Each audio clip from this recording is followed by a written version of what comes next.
ভাই এই নদীতে পাথর মারলে একটা জলপরা আসবে যে তোর ইচ্ছা পূরণ করবে। আচ্ছা এখনই ডাকতেছি। পাথর কে মেরেছে? আমি মেরেছি, আমার ইচ্ছা পূরণ করো। আমি অভিশাপ দিচ্ছি তুই ড্রাগন হয়ে যা।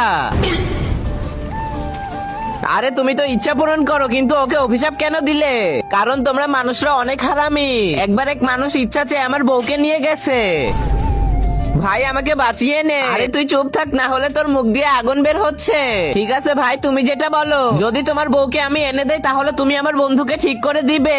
হ্যাঁ ঠিক করে দিব, আমি এখনই আসতেছি। তা দেখার আগে বন্ধুরা, চ্যানেলটি নতুন খুলছি, তোমরা সাপোর্ট করবে বলে। আর তোমরা যদি সাবস্ক্রাইব না করো তাহলে কেমন হবে? যদি তোমার মা বাবাকে ভালোবেসে থাকো প্লিজ চ্যানেলটা সাবস্ক্রাইব করে দিও। তোমাদের একটা সাবস্ক্রাইবের জন্য আমি এত কষ্ট করে ভিডিও বানাই। তুমি তোমার মাকে ভালোবাসো না বাবাকে? কমেন্ট বক্সে তার নামটা লিখে দাও। গুরু এই জলপরির দাম 5 লাখ টাকা উঠেছে। এই নাও 6 লাখ।